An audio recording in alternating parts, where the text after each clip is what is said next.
مفتی صاحب، سوات اور بنیر میں حالیہ بارشوں اور سیلاب سے بہت تباہی ہوئی ہے، اس حوالے سے آپ کا کوئی بیان سامنے نہیں آیا؟ بہت زیادہ تباہی ہوئی ہے، تھوڑی نہیں ہوئی ہے. بنیر میں کیا کہا جا رہا ہے، تقریباً 350 تو وہ ہیں جو بالکل آفیشلی جن کا ریکارڈ ہے جو شہید ہوئے ہوں، لیکن تعداد بہت زیادہ ہے، اور جو بے گھر ہوئے ہیں ان کی تعداد بھی بہت زیادہ ہے. بہت بڑا ڈیزاسٹر ہے یہ جو سوات میں، بنیر میں اور بھی ارد گرد کے گاؤں میں آیا ہے. اب وہی بات ہے کہ حکومت ہی نااہل ہے.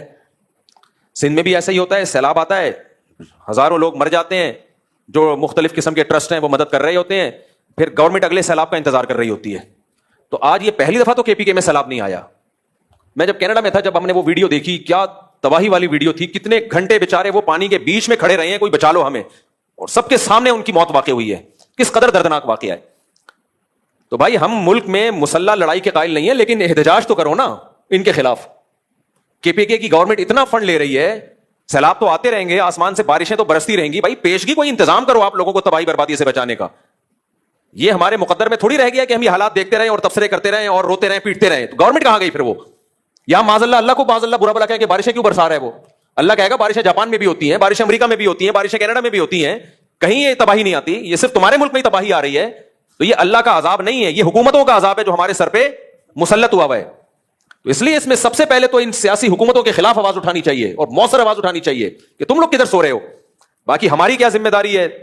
تو بھائی میں انشاءاللہ، میرا ارادہ ہے، میں صرف زبانی بیان نہیں دوں گا، میرا ارادہ ہے میں کے پی کے کل یا پرسوں انشاءاللہ میرا سفر ہے، اور جو ہماری اپنے ان بھائیوں سے مدد ہو سکتی ہے، میرا اپنا ٹرسٹ بھی ہے مفتی طارق مسعود فاؤنڈیشن، اس میں اگر آپ تعاون کرنا چاہیں، اور پاک ایڈ ویلفیئر ٹرسٹ بھی ایک بہت جو پہلے سے ان لوگوں کے جو جہاں بھی ڈیزاسٹر آتا ہے، چاہے وہ سندھ ہو، آپ نے دیکھا ہوگا سندھ میں سیلاب میں ہم گئے اندر، پاک ایڈ ویلفیئر ٹرسٹ کے تحت گیا تھا میں. تو ہم سے تو یہی ہو سکتا ہے کہ ہم لوگوں سے بھی تعاون کی اپیل کریں، اپنی جیب سے بھی خرچ کریں، جائیں ان کے غم میں ان کا سہارا بنیں. تو یہی مجھ سے ہو سکتا ہے، اور تو میں ڈیم تو بنوا نہیں سکتا بھائی وہاں پہ کہ آئندہ کوئی ایسا مسئلہ ہوتا ہے تو اس کی پیشگی مدد کی ہے، تو کام گورنمنٹ کرے گی. تو ہمارے بس میں یہی ہے، میرا ارادہ ہے انشاءاللہ میں کے پی کے سفر کر رہا ہوں، اور جہاں جہاں بڑا نقصان ہوا ہے وہاں جا کے ہم ٹوٹی پھوٹی جو ہم سے غم کی تلافی ہو سکتی ہے، ہم اس غم میں ان کی تلافی کی کوشش کریں گے. آپ لوگوں سے بھی تعاون کی اپیل ہے. اور دیکھو کراچی تو ہمیشہ سے ریکارڈ ہے، جب بھی ملک میں کوئی حادثہ ہوتا ہے، جیسے 2005 میں زلزلہ آیا تھا، تو کراچی پھر سارے فرق مٹا کے مدد میں سب سے ٹاپ پہ ہوتا ہے. تو یہ جو ہمارے کے پی کے میں ہمارے مسلمان بھائیوں پہ، پاکستانی بھائیوں پہ، قومی بھائیوں پہ مذہب کا رشتہ بھی ہے، قوم کا رشتہ بھی ہے، تو ان کو جو جس آفت میں یہ لوگ مبتلا ہیں، تو سب سے پہلے میں کراچی کے تاجروں سے اپیل کروں گا کہ اپنی تجوریوں کے منہ کھول کے بھرپور طریقے سے ان کی مدد کریں.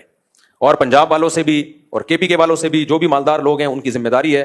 بھائی ہمارے بس میں یہی ہے، اس میں انشاءاللہ ہم کنجوسی نہیں کریں گے.